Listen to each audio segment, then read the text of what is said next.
Good morning, dear students. How are you all? ये सारे pictures देख के आपको कुछ याद आ रहा है? What did we study in last class? कुछ याद आया?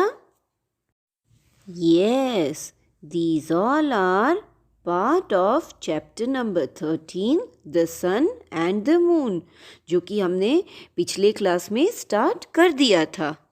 So, do you remember in our last class we studied about the 8 planets which are part of our solar system, in which we studied that Sun is the nearest star to our planet Earth and Jupiter is the largest planet and Mercury is the smallest planet of our solar system, and these are the planets in our solar system. Then we also studied about sun, that it is a big ball of fire. उसी की वजह से हमको heat and light भी मिलती है ना. और रात को सन कहीं नहीं जाता, सिर्फ अर्थ जो है वो घूमकर दूसरे दिशा में आ जाता है, तो हमको रात को सन दिखाई नहीं देता. Okay, so today we will start something regarding our Chanda Mama, the moon, which is on page number 126 of your textbook. See here, the moon is the brightest object that we see in the night sky. रात को जो sky होता है उसमें सबसे चमकीला object अगर आपको कोई दिखाई देता होगा तो वो है moon.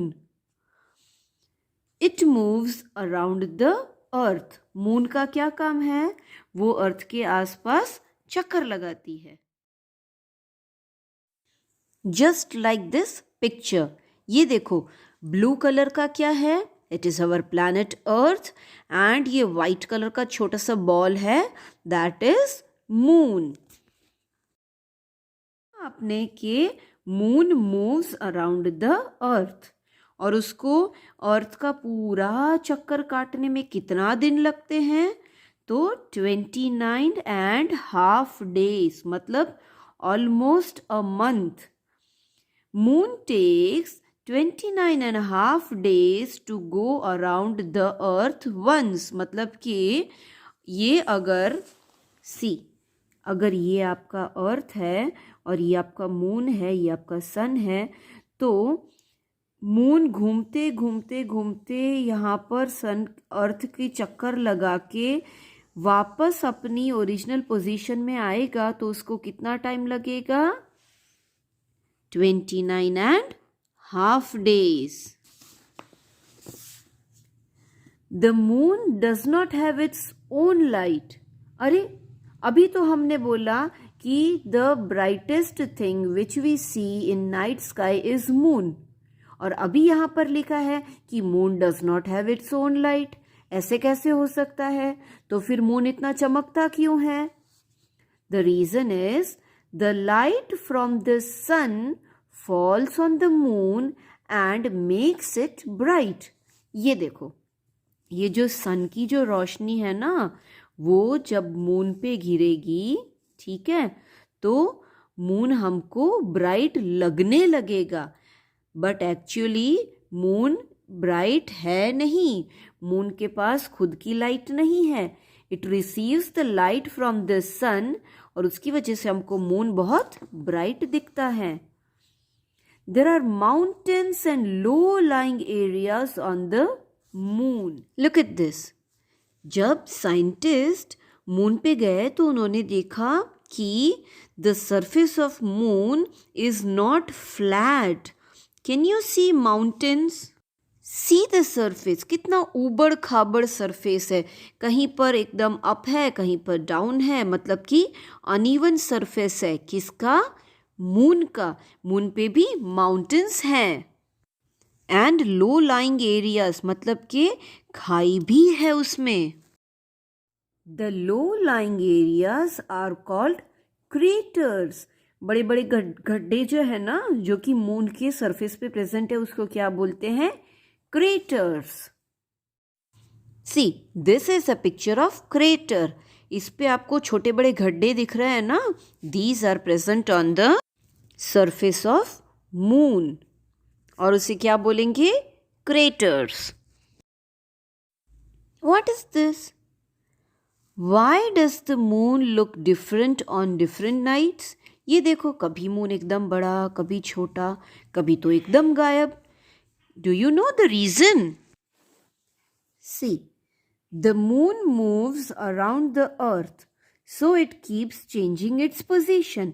ये देखो, ये moon है, ये it is moving around the earth all the time, so उसकी position change होती रहती है. Due to which on some night, like the girl in the picture, we see the full bright side of the moon. See, अगर आप यहाँ पर इस लड़की की तरह खड़े हो अर्थ पे, एंड यहाँ पर खड़े रहने पर आप देखोगे कि whenever the moon is moving, तो आप उसकी अलग अलग टाइप की पिक्चर देखोगे. अभी तो ये फुल मून दिख रहा है, पूरा का पूरा चांद दिख रहा है. कभी आपको आधा चांद भी दिखेगा और कभी बिल्कुल भी नहीं दिखेगा. बट हमको वही साइड दिखती है जो कि ब्राइट साइड होती है. ओके, मून की ब्राइट साइड हमको दिखती है. मून की dark side we are not able to see. On such nights when, कौन सी नाइट? जब we are able to see full bright side of the moon. On such night the moon looks completely round and we call it as a full moon. जब हमको moon की complete bright side दिखती है, so what do we call it? We call it as full moon. पूर्णिमा का चांद जिसको हम बोलते हैं ना, कितना बड़ा सा चांद दिखता है उस दिन. See here, can you see full moon mentioned in the picture? तो उस दिन, पूर्णिमा के दिन, we are able to see the bright side of the moon completely. And just see the new moon. New moon के time we are not able to see the bright side of moon, और उसे हम क्या कहते हैं? New moon. Hindi में उसे अमावस्या बोलते हैं. But on most nights we can not see the full bright side of the moon. मैंने आपको पिक्चर में दिखाया ना, हमेशा चांद हमको ऐसा नहीं दिखता. We see only a portion of the bright side of the moon. Moon का हमको कुछ ही हिस्सा दिखाई देता है जिस पे सन की रोशनी पड़ती है. On some nights we see only the half bright side of the moon and the moon appears half. हमको आधा चांद दिखता है. Similarly we see other shape of the moon. हमको मून की और भी शेप्स दिखते हैं. Thus the moon does not change its shape, it only appears different on different night. Moon तो वैसा का वैसा ही लगता है, बट हमको उसका शेप चेंज होता दिखता है. बाकी मून ना ही उसकी साइज रिड्यूस होती है, ना ही उसकी साइज बढ़ती है. But when it is rotating around the अर्थ, तो हम उसके ऊपर सन की जो रोशनी है वो अलग अलग अमाउंट में पड़ती है. And because of that we are able to see, it appears that the moon is changing the shape, but actually moon remains the same. हमको सिर्फ ऐसा लगता है कि उसका different shape है. Just like this picture. See, this is the moon and this is the sun. ये रहा हमारा अर्थ. ये देखो, कभी हमको मून एकदम बिल्कुल भी नहीं दिखेगा. This is called new moon, and sometimes we are able to see the complete bright side of moon, which is called full moon, and sometimes we are able to see only the half moon. So these are all the phases of the moon. I hope आपको आज का topic अच्छे से समझ में आ गया होगा. आपको मैं जो भी नोट्स देती हूँ वो भी आपको अच्छे से लिखना है और प्रिपेयर करना है. Okay, bye bye.